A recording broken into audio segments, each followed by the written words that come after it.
ગઈ તારીખ 2/9/25ના રોજ વહેલી સવારે 4 થી 4:30 વાગ્યાની અરસામાં આ કામના ફરિયાદી સાથે અને આરોપીઓ વચ્ચે અગાઉ ઝઘડો થયો હતો.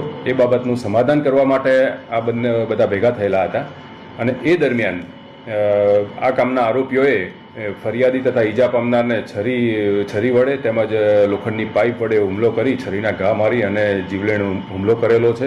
અને આ બાબતે ગોમતીપુર પોલીસ સ્ટેશનમાં BNSની કલમ 118(2) મુજબ ગુનો રજીસ્ટર કરેલો છે અને હાલ સારવાર સર્ટી અને એના આધારે કલમ 109(1)નો પણ ઉમેરો કરવામાં આવ્યો છે અને હાલ આરોપીઓ રિમાન્ડ ઉપર છે, પોલીસ કસ્ટડીમાં છે.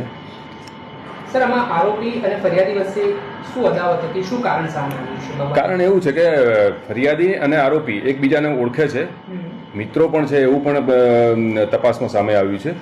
અને આ કામનો ફરિયાદી કંઈક સિગરેટ પીવા માટે ગયો હતો ને એને એની જોડે માચીસ માગી અને એમાં બોલાચાલી થઈ. આટલા આ ઝઘડામાં પછી એ લોકો સમાધાન માટે ભેગા થયા અને પછી આ બનાવ બનેલો છે. આરોપીનો બેકગ્રાઉન્ડ સર શું છે? આ કામના આરોપીઓ જે છે એમાં 6 આરોપીઓ વિરુદ્ધ શરીર સંબંધી પ્રોહિબિશનના તેમજ જુગારના અલગ અલગ ગુનાઓ દાખલ થયેલા છે. એમાં 3 આરોપીઓ જે કપિલ છે, તરુણ છે અને જયદીપ, એના વિરુદ્ધમાં પાસા અને તડીપારની પણ કાર્યવાહી અગાઉ કરેલી છે.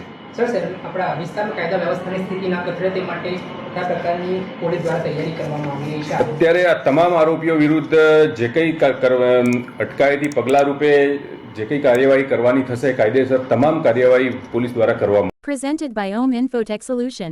Our services, web development, mobile apps, digital marketing, software solutions. Its support. Contact us.